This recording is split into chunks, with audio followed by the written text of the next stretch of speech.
Imagine por um momento que você não está olhando para o passado, mas para o projeto original do presente. Quando caminhamos pelas galerias silenciosas dos museus, observando fragmentos de cerâmica e estelas de pedra corroídas pelo tempo, cometemos o erro fundamental de ver esses objetos como estáticos, como peças mortas de um quebra-cabeça que já não importa. Mas se fecharmos os olhos e ouvirmos o zumbido da história, a imagem muda. O que chamamos de Babilônia não foi apenas um aglomerado de pessoas, templos e mercados. Foi a primeira tentativa bem-sucedida da humanidade de construir uma máquina. Uma máquina feita não de engrenagens de metal ou circuitos de silício, mas de carne, barro, água e palavras. Esta é a história de como a cidade antiga funcionava como um sistema programado, um mecanismo colossal desenhado para processar a matéria-prima do caos humano e refiná-la em ordem, poder e civilização. Antes da Babilônia, a humanidade vivia em pequenos clusters, redes descentralizadas de tribos e aldeias, onde a lei era o costume, e a sobrevivência dependia dos caprichos da natureza. A invenção da metrópole foi o momento em que decidimos parar de reagir ao ambiente e começamos a criar um ambiente artificial, um domo de lógica imposto sobre a aleatoriedade do mundo natural. Para entender a Babilônia como uma máquina social, precisamos primeiro olhar para o seu hardware. A infraestrutura física da cidade não era meramente defensiva ou habitacional. Era o chassi que permitia o funcionamento do sistema. As muralhas duplas e triplas, descritas por Heródoto com um exagero que denota o espanto, funcionavam como a membrana celular ou o firewall de um sistema computacional. Elas definiam o que era dentro e o que era fora, o que era dado ordenado e o que era ruído externo. Quem cruzava a porta de Ishtar, com seus tijolos vitrificados em azul profundo e seus dragões e touros em relevo, não estava apenas entrando em uma cidade. Estava sendo digitalizado, convertido de um nômade do deserto em um usuário do sistema imperial. A arquitetura monumental servia como uma interface de usuário, projetada para intimidar, orientar e subjugar a psicologia individual em favor da psicologia de massa. No coração desse hardware, pulsava a fonte de energia, o rio Eufrates. Nenhuma máquina funciona sem energia, e para a Babilônia, a água era a corrente elétrica, mas não a água em seu estado selvagem. A genialidade mesopotâmica foi a canalização, a retificação do fluxo. Através de uma rede complexa de canais, diques e reservatórios, os engenheiros babilônicos transformaram a força bruta da inundação em energia controlada para a agricultura. O excedente de grãos produzido por esse sistema não era apenas comida, era bateria. Armazenado em celeiros estatais, esse excedente permitia que a máquina continuasse rodando mesmo em tempos de seca. Financiava exércitos e pagava a imensa burocracia que mantinha o sistema operacional funcionando. A cidade era, em essência, um motor de combustão interna que queimava trigo e cevada para produzir império. Mas o hardware é inútil sem software. E é aqui que a Babilônia nos dá seu maior legado, algo que usamos até hoje sem perceber sua origem. O software da cidade antiga era a lei. Antes da codificação escrita, a justiça era subjetiva, variável, analógica. O código de Hammurabi, gravado em diorito negro, representa o momento da compilação do código-fonte. Ele introduziu a lógica do se então na governança humana. Se um homem furar o olho de outro, então seu olho será furado. Se um construtor fizer uma casa e ela cair, então ele pagará com a vida. Esta não é apenas uma lista de punições, é um algoritmo. É uma tentativa de padronizar a resposta do sistema a inputs específicos, eliminando a ambiguidade e criando previsibilidade. A estela de Hammurabi, colocada em praça pública, era o servidor central onde os cidadãos podiam consultar os protocolos que regiam suas vidas. Pela primeira vez, a justiça tentava ser cega, ou seja, automática, como uma máquina deve ser. Quem eram os operadores dessa máquina? Os sacerdotes, os escribas e os burocratas. Na Babilônia, a religião não era separada do Estado. Ela era a interface de administração do sistema. O templo não era apenas um local de oração, mas o centro de processamento de dados. Milhares de tabuletas de argila encontradas nas escavações não contém hinos ou mitos, mas sim planilhas. Registros de entrada e saída, contabilidade de rebanhos, pagamentos de salários, cálculos astronômicos. Os escribas eram os programadores e os administradores de banco de dados. Eles desenvolveram a escrita cuneiforme não por poesia, mas por necessidade logística. A complexidade da máquina social exigia uma memória externa, um disco rígido onde as transações pudessem ser armazenadas e recuperadas. A invenção da escrita é, na verdade, a invenção da memória RAM da civilização. No centro geográfico e espiritual da máquina, erguia-se o Etemenanki, o zigurat, dedicado a Marduk, a inspiração provável para a Torre de Babel bíblica. Se a cidade era o computador, o zigurat era o processador central, a CPU que conectava a Terra ao céu. A função desta estrutura massiva era garantir que o sistema terrestre estivesse sincronizado com o sistema cósmico. Os babilônios eram obcecados pelos astros não por superstição vazia, mas porque acreditavam que o universo também era uma máquina, um relógio mecânico cujos movimentos determinavam o destino das nações. Ao mapear as estrelas com precisão matemática, eles tentavam ler o código do universo para ajustar o código da cidade.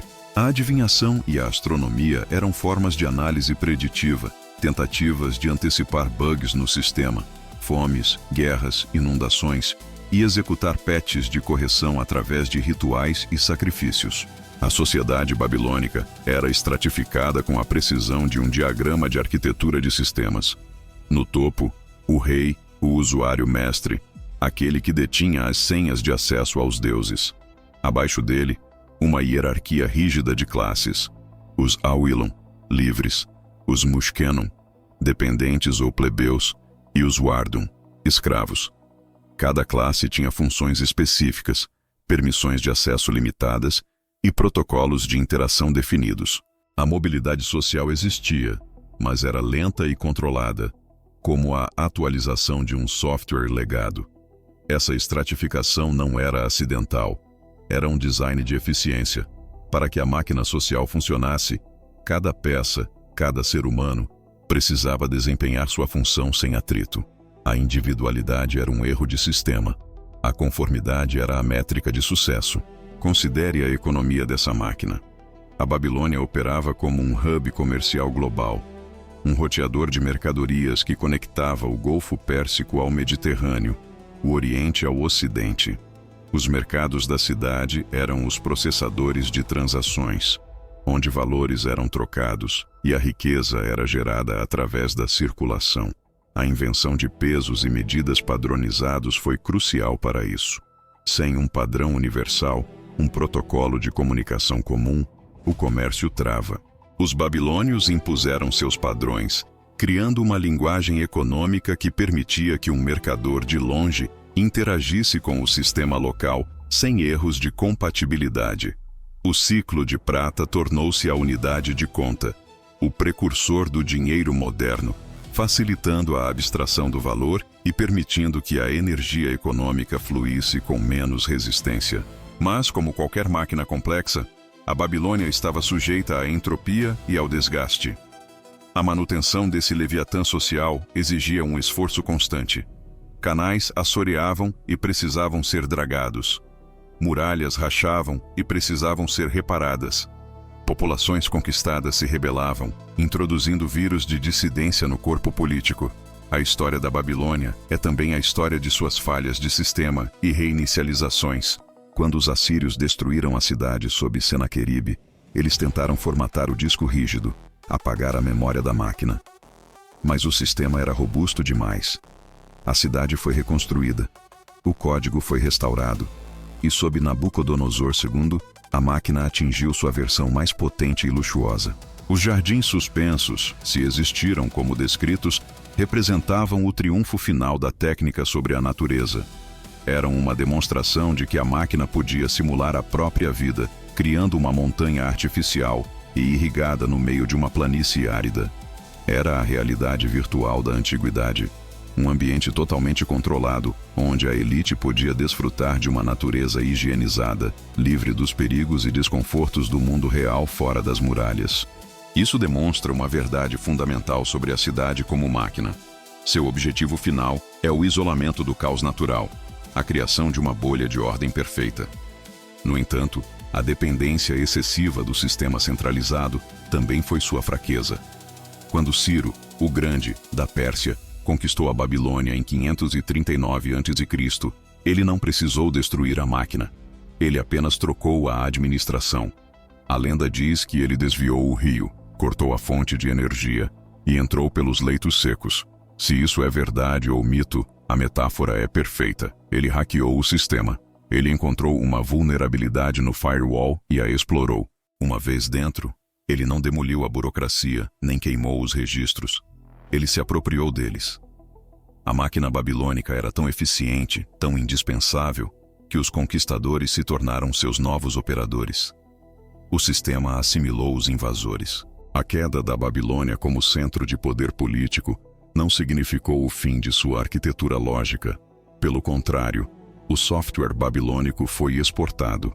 Os persas, os gregos de Alexandre, os romanos e, eventualmente, nós, herdamos os algoritmos urbanos desenvolvidos na Mesopotâmia.